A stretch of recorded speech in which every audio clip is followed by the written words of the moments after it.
Good afternoon, Dark Horse Nation. I'm Coach Brad Spell, the athletic director here at Clinton High School, and I'm here to give you an important update about the fall sports season and athletics.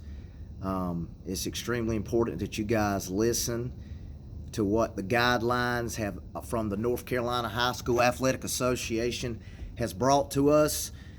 Yesterday, we had a coaches meeting today to go over those guidelines, and I can tell you the coaches are ready and they're itching and they're excited about getting back on the field and on the court. And I as well am anxious to see you guys. But there are some differences. We're in a new normal, and it's very important that you listen to me about these guidelines. Another thing is the coaches will be getting in touch with you soon, either through Google Classroom or Zoom or email or Remind 101, and they'll give you some information about when they plan on starting. Some may start Monday. That is the official date we're able to do phase one with the COVID-19, and phase one has a lot of guidelines that I'm going to go over shortly. But some coaches will begin on Monday the 15th. Some may wait till after July 6th, and some may say, hey, I'll see you August the 3rd, which is the official mandatory practice. But I like for you to listen to me and understand parents and players, and I'll give you some insight of what you need when you do start your practice sessions. Remember, summer workouts is not mandatory. It's recommended. The coaches want you there to get you in shape for the fall season, but nothing is mandatory till the first official practice, which is August 1. I'm going to be giving out a signed sheet of paper for some guidelines that we're going to be going over that you need to have signed from your parent and yourself, and the coaches have to sign this paper. I'll be out there Friday from 9 to 1 o'clock at the circle in front of Clinton High School, and if you're playing a sport next year, especially a fall sport and probably maybe a winter sport, you need to come by and pick up this paper. If not, the coaches will have it on Monday or when your first official practice will begin, and they'll give you that paper. You'll have to leave then, take it home, get it signed, checked off, and bring it back before you're able to do any kind of practicing. Remember, if you are a first-time athlete, you are required to have a physical. Physicals are good for an entire sports season, sports year, school year. So I think the date is March the 1st on. If you had your physical on or after March the 1st, 2019, you're good to all of school year next year. So you don't have to worry about that.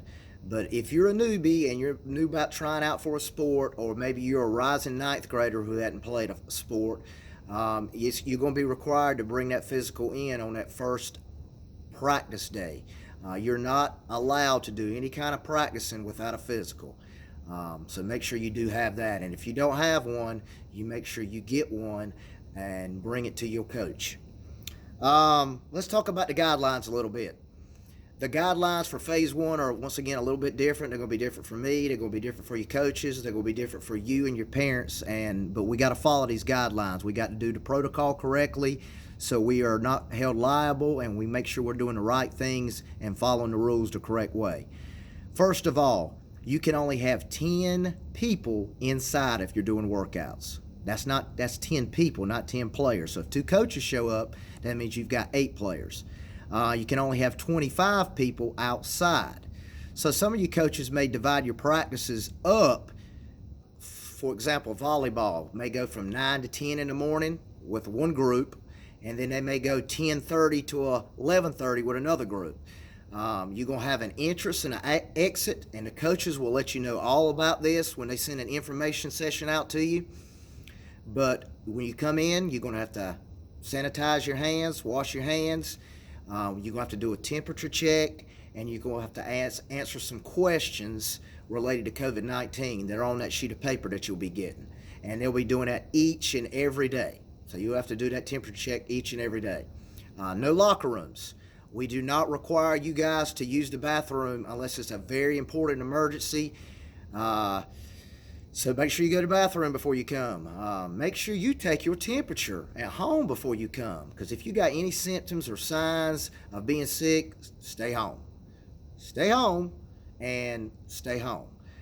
We want to protect our school, we want to protect our players, we want to protect our coaches, and we want to make the right decisions. Couple other things.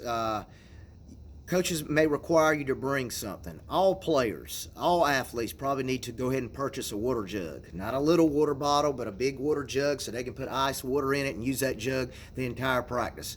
We're not allowed to use water fountains, not allowed to use those PVC pipes outside the football and soccer field. Not allowed. So you need to get a water jug. If you don't have one, you need to get one. We'll have the cleaning materials to make sure we disinfect and wipe everything down after and during practice, so you don't have to worry about that. The coaches may ask you to bring a couple other items, such as maybe soccer ball. For example, I'm going to ask my high school soccer team to bring us their own soccer ball, and they'll use that ball the entire time. Coaches may put you in groups of 25, groups of 10, and there may be 3 groups of 25 or 2 groups of 10, for example, for volleyball. You have got to stay with those groups the entire time, the entire summer. So you won't be flipping and flopping groups. They'll keep you in those groups. So make sure you understand that. Let me look through my paper and make sure I got everything. Another thing is coaches may continue to do virtual workouts. They may be sending you YouTube videos or Zoom videos or Google Classroom videos or updating you on Remind 101. They may continue that. They may chop it up and they want you to work out in the morning with virtual, and then in the evening they want you to meet here at Clinton High School to get together and start building some team chemistry. So it's totally up to the coaches on that avenue. The last thing I want to mention is Family ID. Family ID will be launched on July 1st. And I'm going to be giving another video out later on, more detail about Family ID. But Family ID, once again, eliminates all paperwork.